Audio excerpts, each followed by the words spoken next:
Muy bien, amada iglesia, reitero la bienvenida a todos a la casa del Señor y quiero anunciarles la temática que en esta mañana he de abordar en el nombre del Señor y bajo la guía del Espíritu Santo. Así que quiero hablarles en esta mañana acerca de la escuela de la oración. Repito, la escuela de la oración. Ese es el tema que vengo a compartir con ustedes en una primera parte o una primera fase en la mañana de hoy.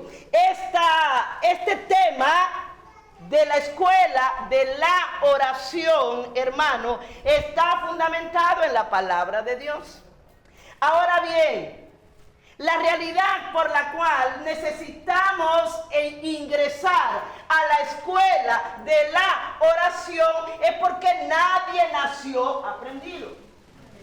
Es decir, nosotros en nuestro desarrollo biopsicosocial, que es un desarrollo natural además, el desarrollo biológico nos habla de la buena salud física que nosotros tenemos. El desarrollo psicológico óptimo nos habla de la buena salud mental. Y el desarrollo óptimo social nos habla, por supuesto, de una excelente salud social.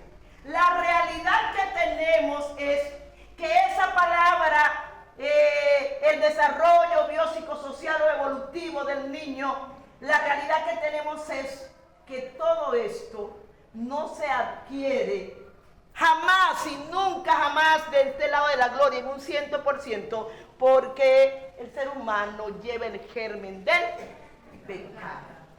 Por lo tanto, necesita ser transformado y no va a ser transformado en la escuela secular. La escuela secular es un pilar y va a ser fundamental. De hecho, las primeras escuelas se originaron en la antigua Mesopotamia. En la civilización antigua, allí conocemos de Mesopotamia, la región de Ur de los Caldeos, de donde era el patriarca Abraham. También Babel viene de Mesopotamia y es en Mesopotamia la cuna de la civilización donde se originan las primeras escuelas para instruir al hombre. Ahora, estas primeras escuelas eran completamente, ¿cómo llamaríamos? Excluyentes. Con el paso del tiempo, solo los hijos de los reyes y de los nobles tenían derecho a ser enseñados. Los lacayos, los pobres, jamás eran enseñados porque era completamente excluyente. Ok, eso es solo para darle un poquito de historia de lo que es la escuela, que no es el punto fundamental en esta mañana, pero sí un referente para introducirles en el tema en la mañana de hoy. Lo cierto, hermanos amados, es que nosotros tenemos una escuela de formación en doctrina y además espiritualmente. Y no es que, ¿cómo es que llamamos o cómo es que yo digo que tenemos una escuela? La iglesia se convierte en la escuela fundamental para instruir al nuevo creyente. Y cuando nosotros como iglesia no formamos, no instruimos, estamos faltándole al Señor.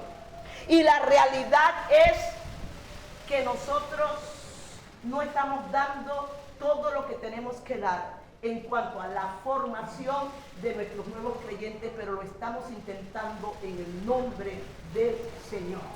Y les digo esto, hermanos, porque cuando no instruimos tenemos fenómenos dentro de la iglesia.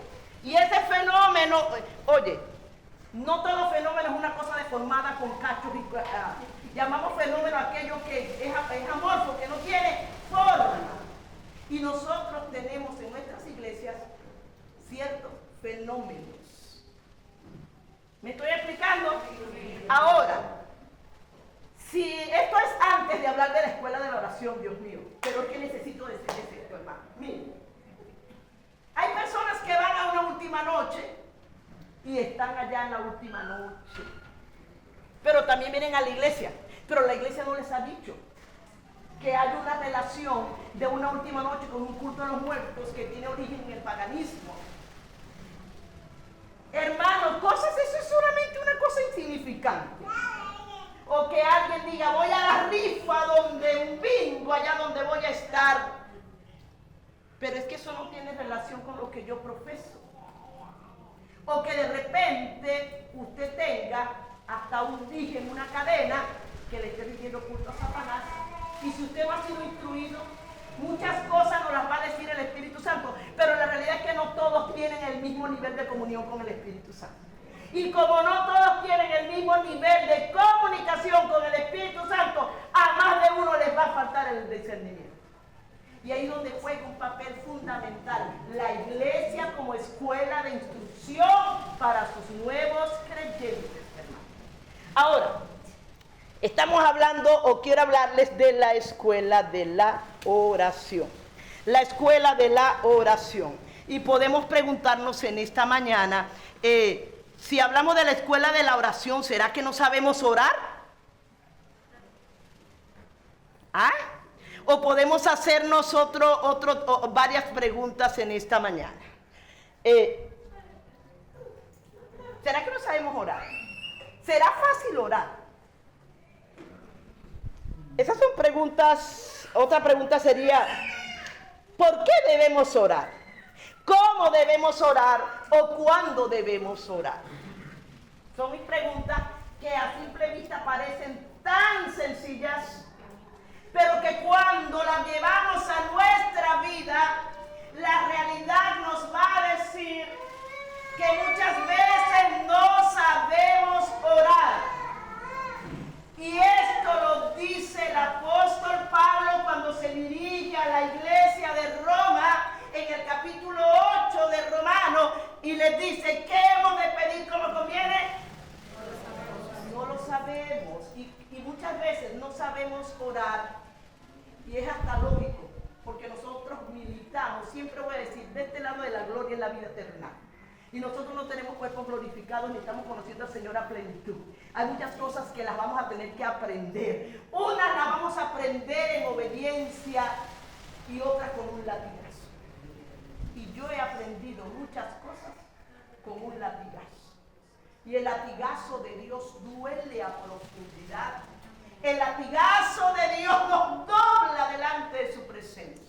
Por eso les hablo en esta mañana de mi experiencia respecto a la oración. Y quiero entonces, hermanos amados, a veces es tan tremendo, hermanos, antes de entrar en materia, que no sabemos orar y pedimos a veces tantas cosas que no están alineadas ni a la voluntad ni al propósito de Dios. Cosas que pedimos para nosotros y cosas que pedimos para otros que no van a ser respondidas porque no encajan, hermano, dentro de la voluntad del Señor. Ahora bien, fíjense, hay una historia, no una historia, más bien es como un cuento infantil que tiene cierto nivel de gracia, pero que tiene la razón. De un cristiano en la selva que iba corriendo por la selva y se encontró con un león y dijo, Dios mío, ponle un corazón de cristiano a este león. Y el león levantó las dos patitas y dijo, Señor, bendice estos alimentos. Entonces, hermanos, por eso es que ¿cómo orar? Hay que saber orar. Ahora bien, vamos a irnos al Evangelio de Mateo. Vamos a leer Mateo 6, 5 al 15. Y cuando ores, no seas como los hipócritas, porque ellos aman el orar en pie en las sinagogas y en las esquinas de las calles para ser visto de los hombres. De cierto os digo que ya tienen su recompensa. Mas tú cuando ores, entra en tu aposento y cerrada la puerta, ora a tu Padre que está en lo secreto. Y tu Padre que ve en lo secreto te recompensará en público. Y orando no uséis vanas repeticiones como los gentiles que piensan que por sus palabrerías serán oídos. No os hagáis pues semejantes a ellos, porque vuestro Padre sabe de qué cosas tenéis necesidad antes que vosotros le pidáis. Vosotros pues oraréis así: Padre nuestro que estás en los cielos, santificado sea tu nombre. Venga a nosotros tu reino. Hágase tu voluntad como en el cielo, así también en la tierra. El pan nuestro de cada día, dánoslos hoy. Y perdona nuestras deudas como también nosotros perdonamos a nuestros deudores. Y no nos dejes caer en tentación, mas líbranos del mal. Amén. Entonces, hermanos amados, dice: porque si perdonáis a los hombres sus ofensas, os perdonará también a vosotros vuestro Padre Celestial. Mas si no perdonáis a los hombres sus ofensas, tampoco vuestro Padre os perdonará vuestras ofensas. Desde estos 10 versículos voy a extraer entonces el fundamento bíblico para hablarles en esta mañana de la escuela de la oración. Ya estamos claros, hermanos amados, que necesitamos aprender a orar. Necesitamos aprender a orar. ¿Por qué razón? Hermanos, porque la realidad que nosotros tenemos es que hemos tomado la oración como un medio para obtener un fin. Y aquí caemos el 100% de todos los que estamos reunidos en esta mañana. Un medio para obtener un fin. Hemos llevado muchas veces, y la gran mayoría de las veces, a ese punto nuestra oración. Es decir, solo pedimos: dame, haz, te pido, obra, actúa, muévete. Y esas son las palabras que diariamente salen de nuestra boca delante del Señor. Por ello, hermanos, ¿por qué creen ustedes que Jesús tuvo que darnos un modelo? Y cuando usted lee, de los evangelistas, yo amo a Lucas. En su escrito, Lucas es único. Su manera de dar a conocer la verdad de Dios escrita en su evangelio es impecable. Por eso es que usted va a encontrar en Lucas detalles que no lo tienen los otros evangelistas, aunque Lucas es un evangelio sinóptico con Mateo y con Marcos. Pero la parábola del hijo pródigo no la va a encontrar usted en los otros evangelios, ni la del juez injusto. Así que Lucas dice que uno de los discípulos, Mateo no lo dice, pero Lucas lo dice. Lucas era muy metódico. Cuando él le escribe a Teófilo, él dice: me propuse con diligencia indagar, conocer de primera fuente lo que él comparte en el evangelio que lleva su nombre, el evangelio de Lucas. Y Lucas dice que un discípulo se le acerca al Señor y le dice: Señor, enséñanos a orar como Juan enseñó a sus discípulos. Y yo admiro la actitud de este hombre que se acerca al Señor con la necesidad de ser instruido respecto a la manera y a la forma de la oración. Porque el problema de nosotros no es cuando orar. Aunque para muchos es un problema porque no oran. El problema es cómo orar. Entonces, el Señor Jesús les da a los discípulos un esqueleto, un formato que va a convertirse en un modelo para que nosotros aprendamos a orar. Ahora bien, la oración no es la repetición de esta estructura enseñada por el Señor. No es que todos los días usted va a decir: Padre nuestro que estás en los cielos, santificado sea tu nombre, venga a mi vida tu reino, hágase tu voluntad. No es eso, hermano. No es conocer las palabras de este modelo de oración. Lo que el Señor está enseñándonos es la manera como nosotros debemos orar, y no es repetir esta oración, porque repetirla carece de cualquier significado si no hay una práctica en tu vida y en mi vida de eso que el Señor nos muestra en este modelo, hermanos. Y nos quedaremos impactados de la inconmensurable sabiduría de nuestro Señor al tomar un tiempo para dejarnos por escrito cómo nosotros debíamos orar.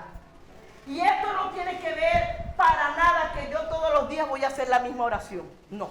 Es más, la realidad es que los hijos de Dios nunca hacemos, no hacemos la misma oración al acostarnos, al levantarnos. No, hermano.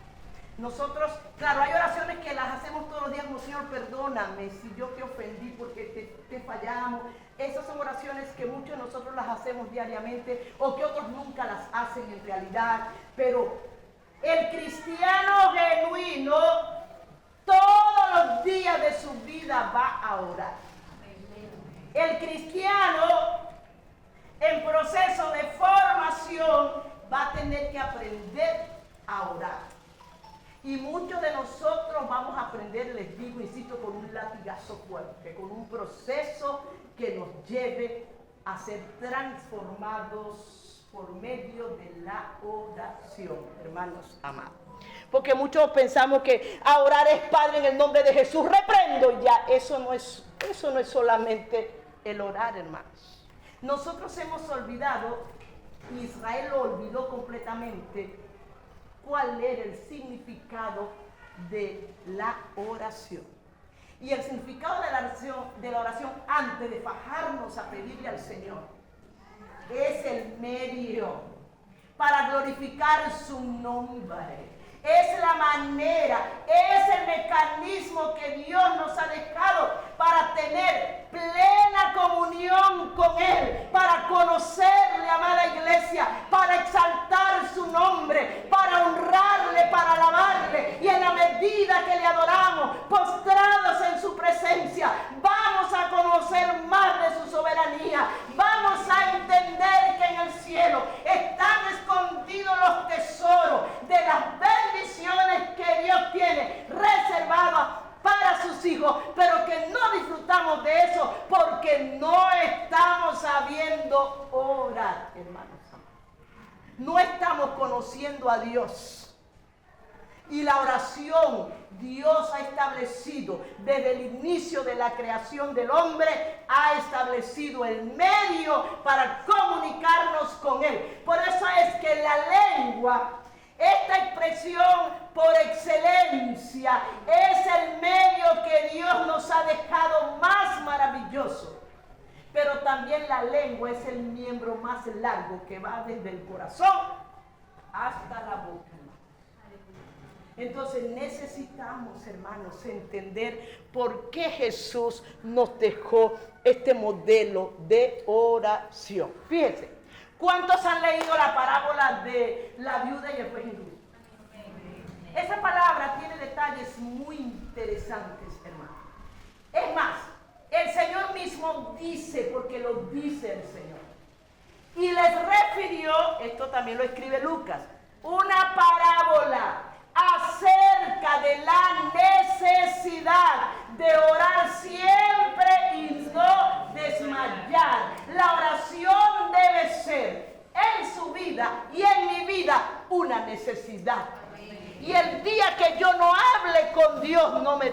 sentir bien. El día que usted no se comunique con el Señor, usted tiene que sentirse mal. Y si usted pasa el día y usted no se comunica con Cristo y usted se siente igual, está en peligro espiritual. Gloria a Dios que en esta mañana la bondad del Señor se hace presente a través de su palabra. Y dice, hermanos, que Lucas registra estas palabras del Señor y dice que el Señor, es más, relató 2 parábolas seguidas. Y las 2 parábolas tienen la misma intención en el propósito de Dios, y es hablarles acerca de la necesidad de la oración y cómo orar manifiesta la segunda parábola. La primera es la viuda y el buen injusto, y la segunda es el fariseo y el publicano, que precisamente habla de la oración. Ahora, dice que había una viuda. Las viudas, desde el tiempo antiguo, el Padre Celestial, de hecho, en la ley de Moisés, vamos a encontrar parámetros que son específicos para la atención de los huérfanos y de las viudas.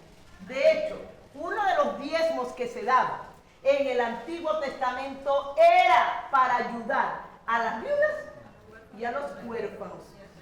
Sí, y a los extranjeros, hermano.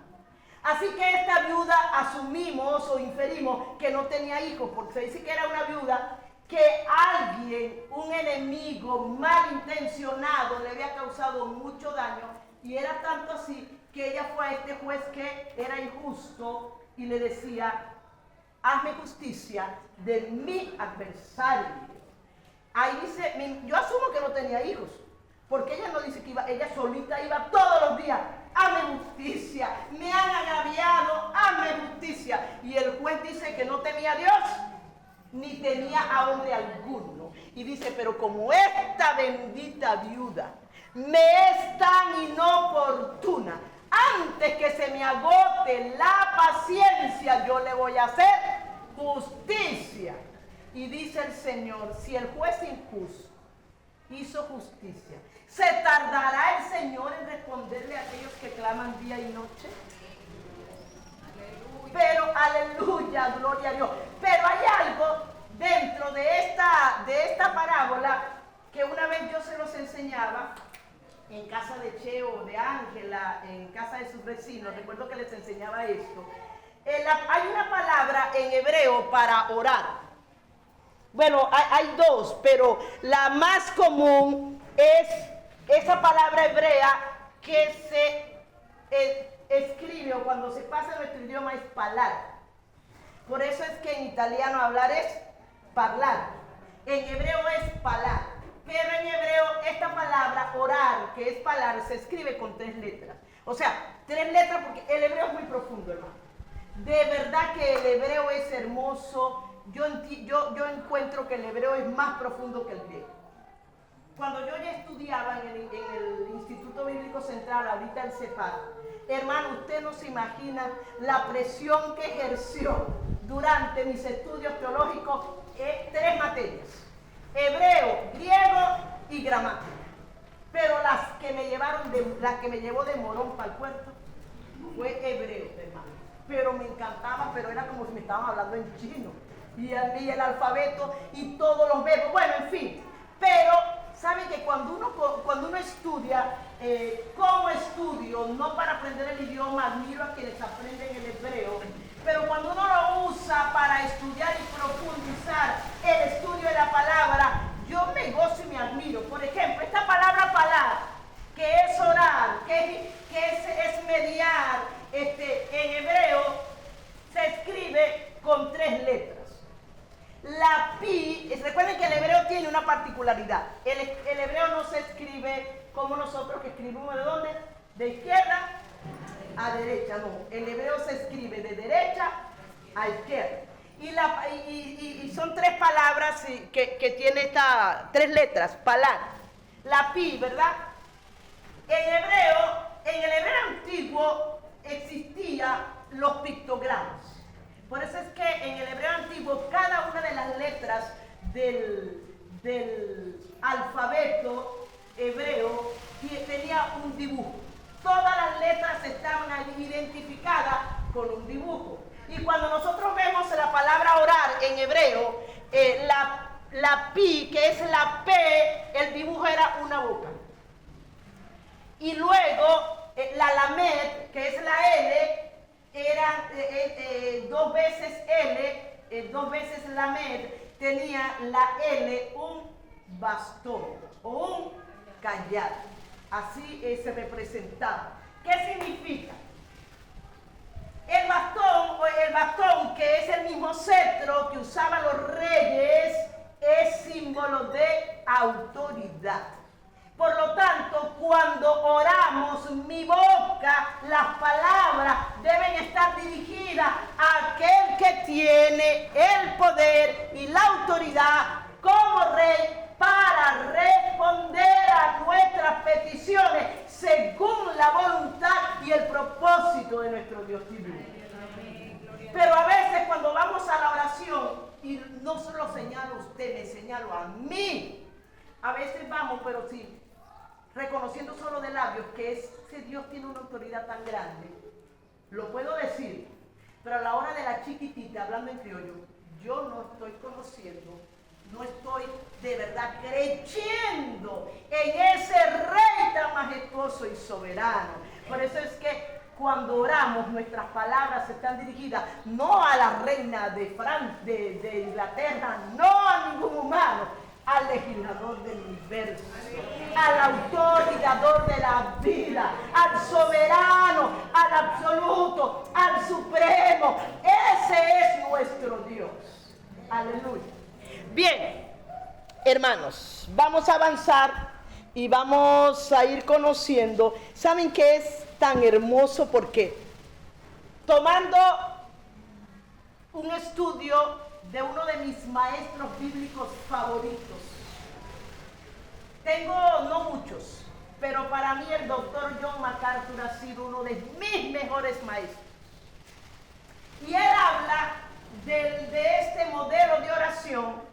Y ¿sabe qué es impresionante? Vamos a encontrar siete pez, no pez con Z, sino pez de plural de la P. Tenemos 7 P que vamos a encontrar en el modelo de oración del Señor. Entonces, la primera P tiene que ver con paternidad. ¿Dónde está esa P en este modelo de oración? En el inicio de la oración. Padre nuestro, que estás en los cielos. El Señor entonces nos está diciendo que cuando nos acerquemos a Él en oración, seamos capaces de entender, de internalizar, de comprender, de vivir, de creer que hay un Padre amoroso, que puedo decirle: Padre mío, Padre nuestro. No es un Dios impersonal.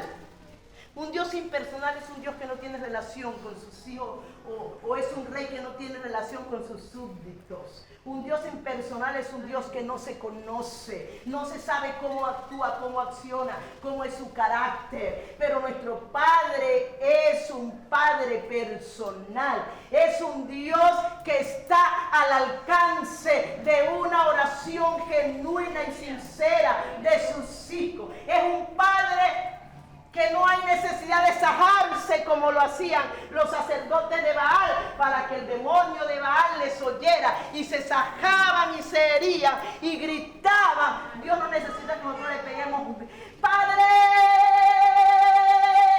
para que nos oiga. No, hermano. Aunque a veces por la magnitud del impacto de lo que estamos viviendo, Dios tampoco nos va a excomulgar porque le supliquemos por un grito. Pero Dios no necesita que le gritemos, porque Él nos oye, hermanos. Dios no necesita, hermanos, que hagamos rituales como tienen las religiones. No, Padre nuestro que estás en los cielos. Ese Dios, ese Padre de amor, ese Padre de misericordia, pero que no debo abusar de la confianza con mi Padre celestial. Porque entonces, hermanos, en este modelo el Señor lo primero que nos dice es que debemos sentir y creer y vivir que hay un Padre que está allí con amor para abrazarme, para consolarme, para oírme y también para corregirme. Amén. Porque qué bueno es que Dios nos responda, pero es duro cuando Dios nos corrige. Cuando el Padre nos corrige, hermano, vamos a llorar. Así que no podemos mirar a este Padre, es tan hermosa su paternidad que ahora yo voy a jugar con Él. No. Ahora usted dirá, pero ¿cómo es que yo puedo hacer eso? Sí, muchos cristianos lo hacen hoy día. Cuando ordenamos al Padre que Él tiene que hacer lo que yo le pido. Es que lo tiene que hacer. Usted declárelo, usted decrételo, confiéselo, créalo, recíbalo. Si usted dice es porque así será. Y abusamos de la paternidad de nuestro Padre celestial. Porque la realidad es que Él es mi Padre que me ama. Pero cuando vamos al segundo aspecto de esta oración, voy a entender cómo debe ser mi relación con ese Padre celestial, que su trono está en el cielo, pero que su Hijo vino a la tierra y nos ha establecido el medio de comunicación para con Él, hermanos amados. Y a veces, hermanos, entonces nosotros caemos en eso de ordenarle a Dios que haga las cosas. Padre, haz esto, en el nombre de Jesús, te pido, lo tienes que hacer ahora, y si no lo haces, yo no te sirvo. Así, hermano, bueno, y así hemos hecho muchas veces nosotros. Aunque muchas veces hemos actuado de esa manera. Por eso es que la oración debe ser una escuela. Pero esa escuela, ¿dónde está el manual de instrucción? En la palabra. No es lo que diga Pedro Pérez, no es lo que diga Jacinto Medina. Es lo que la Biblia diga, hermanos amados. Porque la realidad es que Dios no está obligado a respondernos. Pero Él lo hace porque es un Padre que nos ama, hermanos. Esa es la gran realidad. Él es mi Padre. Y ¿saben qué? ¿Dónde se ilustra ese Padre tan hermoso? En la parábola del Hijo Pródigo.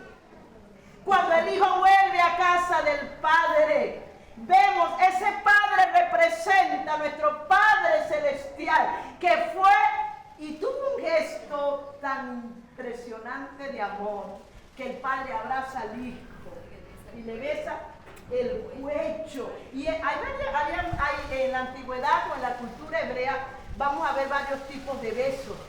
El de Judas era un beso de traición, pero ese beso del Padre en el cuello era un beso de afecto entrañable hacia un hijo, hermanos amados. Así que él corrió hacia él y le besó el cuello y lo abrazó. Eso hace nuestro Padre cuando recibimos a su Hijo y pasamos el proceso de adopción espiritual y nos convertimos en hijos de Dios por el sacrificio de Cristo en la cruz del Calvario. Entonces, lo primero no es decir Padre nuestro, porque ¿quién no puede decir Padre nuestro? Cualquiera se sabe decir Padre nuestro. Entonces están engañados pensando que decir todos los días Padre nuestro que estás en los cielos es una oración. No, hermano. Porque el espiritista más espiritista recita el Padre nuestro. Pero la realidad es que Dios no es su Padre. Porque si Dios es nuestro Padre, nosotros obedecemos al Padre. Entonces solamente es un Dios que estas personas conocen de nombre, más no de vivencia, porque la relación con nuestro Padre tiene que ser experiencial. Y para que sea experiencial debe haber comunicación diaria con ese Padre celestial. ¿Me está siguiendo? En segundo lugar, y yo creo que este va a ser el segundo, vamos a compartir solo el segundo punto. La segunda P. La primera P es paternidad. Padre nuestro que estás en los cielos. La segunda P es prioridad. ¿Dónde está esa prioridad? Santificado sea tu nombre. Y aquí, hermanos, sí tenemos muchísimo que decir. porque aquí estaríamos hablando del nombre de Dios. Dice el Señor, cuando oren, santificado sea tu nombre.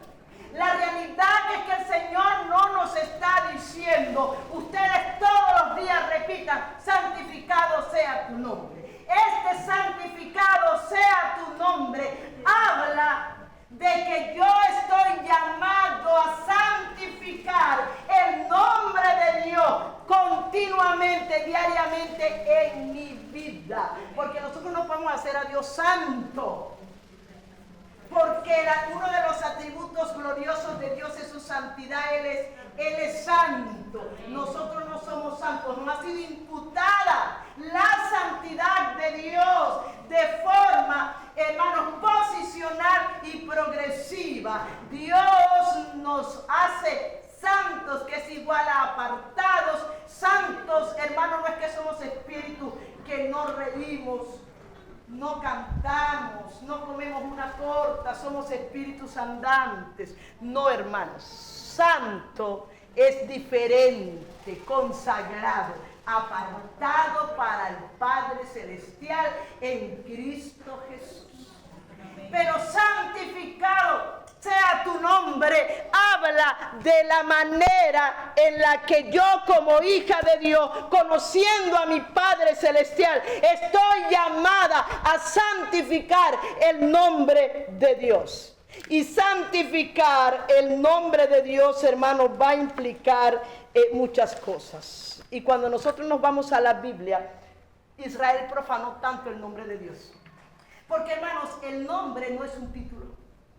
No es un título. Es decir, el nombre, y en el caso de los nombres de Dios revelan el carácter de Dios, su gloria, su honor, sus atributos. Por eso es que cuando nosotros santificamos el nombre de Dios, cuidamos de no profanarlo con nuestras acciones.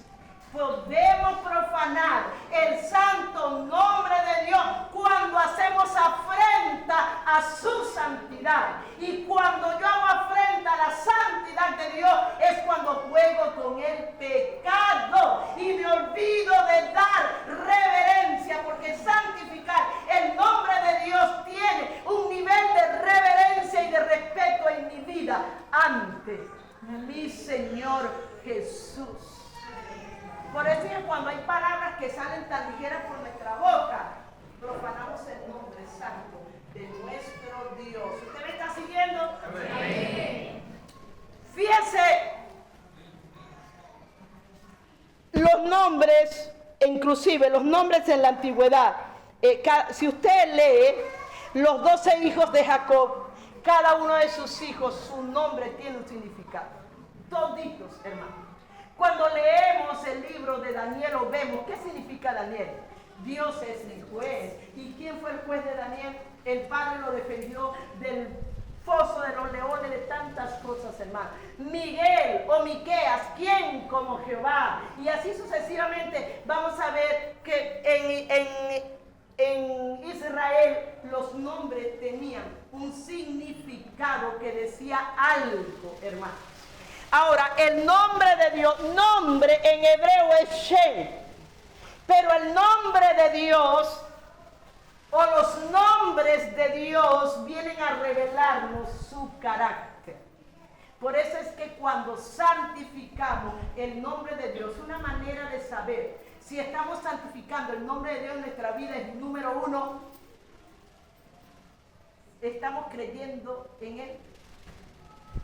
Estoy creyendo en el nombre poderoso de Dios, porque dice que todo lo que no proviene de fe es pecado, y el autor de los Hebreos dice que es necesario que el que se acerca a Él crea que le va a encontrar y que es galardonador de los que le buscan. Ahora, cuando nosotros, y vamos a estar clarísimos, dudamos mucho, hermano.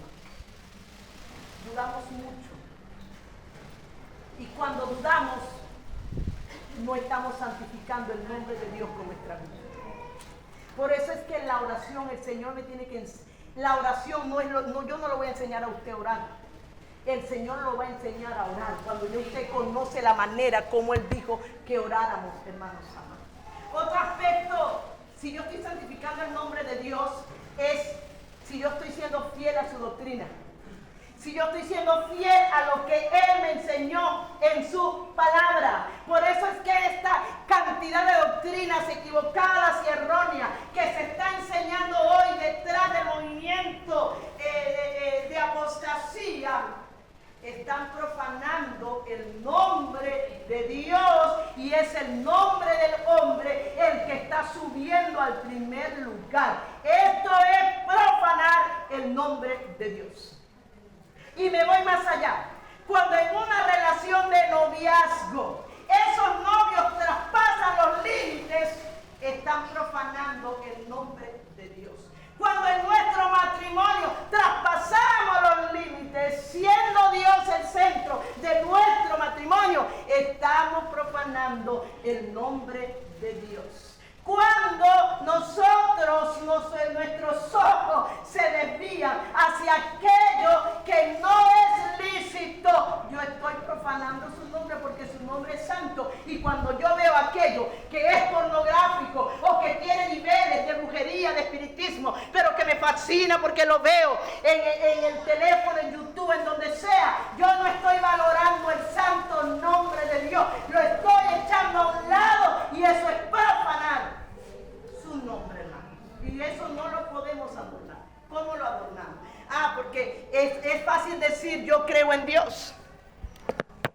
El diablo cree y los demonios también creen y tiemblan. Si creemos en el nombre de Dios, debemos estar prestos a obedecer, hermano, su nombre y a darle gracias a su nombre en todo lo que a usted y a mí nos acontezca, hermanos amados. Cuando nosotros leemos en Éxodo 34, si leemos desde el 6, y pasando Jehová por delante de él proclamó: Jehová, Jehová, fuerte, misericordioso, piadoso, tardo para la ira, grande misericordia y verdad, que guarda misericordia a millares, que perdona la iniquidad, la rebelión y el pecado, que de ningún modo tendrá por inocente al malvado, que visita la iniquidad de los padres sobre los hijos y sobre los hijos de los hijos hasta la tercera y cuarta generación. Hermanos, aquí Jehová proclama su nombre, y después que Él proclama su nombre, detrás de ese nombre hay un sinnúmero de características, como misericordioso, perdonador, lento para la ira, pero además nos dice que Él es justo y no pasará al culpable por inocente. Así que cuando nosotros oramos, debemos santificar con nuestra vida el nombre del Señor, no amancillar su nombre, porque nosotros nos podemos engañar y yo los puedo engañar a ustedes, pero a Dios jamás nadie lo engañará. Su vida y mi vida están desnudas delante de su presencia. Por eso hay oraciones que no tienen respuesta, porque estamos profanando el nombre de Dios y no lo estoy santificando con mi vida.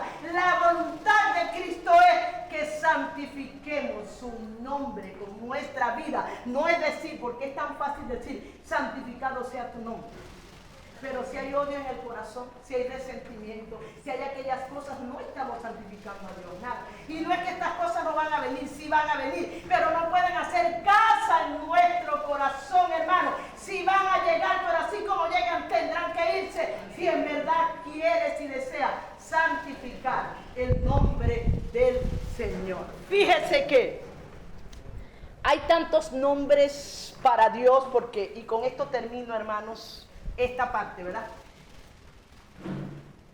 Dios, el nombre de Dios es el nombre que se conoce como el tetragramatón, que es un nombre que los judíos no podían pronunciar, primero porque no se sabe,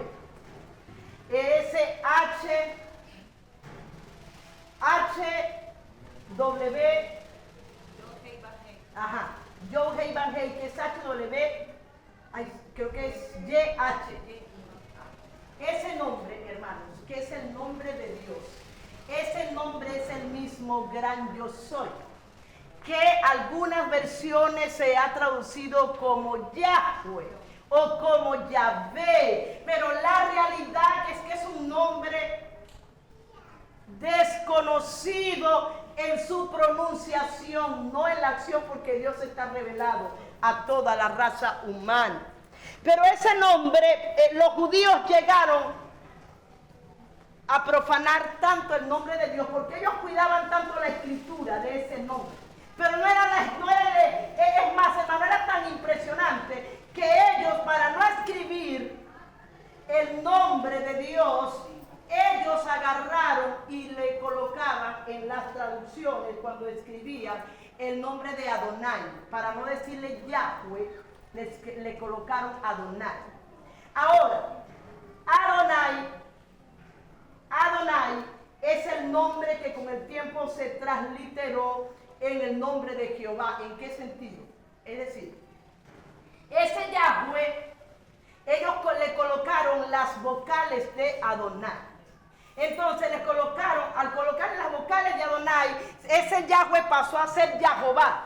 Y con el tiempo pasó a transliterarse completamente en el nombre de Jehová. Por eso son bien mal llamados los testigos de Jehová, porque Jehová no es un nombre propio de Dios ni aparece.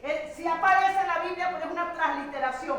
Nunca Dios dijo yo soy Jehová, sino que ese nombre de Jehová es una transliteración del nombre de Yahweh. Ahora, hermanos, en la Biblia encontramos a Elohim. El Elohim es el Dios creador. Encontramos a Adonai, el Señor, el Shaddai, el Todopoderoso. Encontramos el Elión, el Dios altísimo, el Olam, el Dios eterno, Jehová Jireh, el Dios proveerá, Jehová Rafa, el Dios sanador, Jehová Shalom, Jehová Efá, Jehová Chamá, Jehová está allí, Jehová Nisi, Él es mi bandera, Jehová Siquenu, Jehová es justicia nuestra, Jehová Sabaoth, Jehová de los ejércitos, y así sucesivamente una gran cantidad de nombres de Dios que revelan su carácter. Entonces, cuando nosotros oramos a Dios, necesitamos que nuestra vida santifique su gran nombre. Pero el nombre más excelso de todos los nombres de Dios, el más sublime de todos, es Jesús, nuestro Salvador, aleluya. Y le dio un nombre que es sobre todo nombre, para que en el nombre de Jesús se doble toda rodilla de los que están en el cielo, en la tierra y debajo de la tierra, y toda lengua confiese que Jesús es el Señor. Hay un llamado del Señor, y es a no profanar su nombre, a cuidar de santificar su gran nombre, su poderoso nombre, su excelso nombre. Y la manera de santificarlo es con nuestra vida, con mis actitudes, con mis acciones, con lo que digo, con lo que hago, con lo que pienso, que siempre anhelemos darle gloria, honra, alabanza, honor, poder, exaltación, doxología, reverencia, respeto, santidad al único Dios, hermanos amados.